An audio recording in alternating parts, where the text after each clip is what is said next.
నేడు గౌరవ సభలో ముఖ్యమంత్రి నారా చంద్రబాబు నాయుడు గారు అలాగే నిజం గెలిచింది, ప్రజాస్వామ్యం నిలిచింది అంటూ ప్రజలకు ప్రమాణం అంటూ ఆమె ట్వీట్ చేశారు. ఈ ట్వీట్కు వైఎస్ జగన్ ప్రభుత్వంలో చంద్రబాబు శపథం చేసిన దృశ్యాలు, తాజాగా గౌరవంగా అసెంబ్లీలో అడుగుపెట్టిన ఎమ్మెల్యేలుగా ప్రమాణం చేసిన దృశ్యాలతో కూడిన వీడియోను కూడా జత చేశారు భువనేశ్వరి. ఇక ఇప్పుడు ట్వీట్ సోషల్ మీడియాలో వైరల్ అవుతోంది. నా తండ్రి నుంచి నా చిట్టి తండ్రి వరకు అంటూ నారా భువనేశ్వరి ఆసక్తికర ట్వీట్.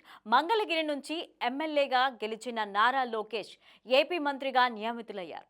నేడు ఎమ్మెల్యేగా ప్రమాణ స్వీకారం కూడా చేశారు.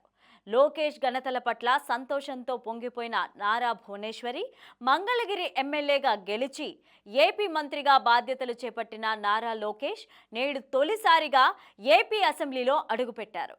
ఇక దీనిపై భువనేశ్వరి స్పందించారు. ప్రజాసేవలోకి వస్తాను అనే లోకేష్ ఇష్టాన్ని తనకే వదిలిపెట్టామని వెల్లడించారు. చిన్న వయసు నుంచి కూడా అనేక విమర్శలను ఎదుర్కొని నేడు తనకు తానుగా అత్యధిక మెజార్టీతో మంగళగిరి నుంచి ఎన్నికవడమే కాకుండా రాష్ట్ర వ్యాప్తంగా యువగలం పాదయాత్ర ద్వారా చైతన్యం తీసుకొచ్చారని చెప్పుకొచ్చారు.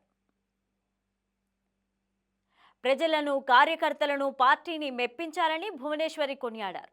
నా తండ్రి నుంచి నా చిట్టి తండ్రి లోకేష్ వరకు చూసుకుంటే ప్రజాసేవలోకి మా కుటుంబం నుంచి మూడో తరం రావడం ఆనందంగా ఉందని చెప్పారు.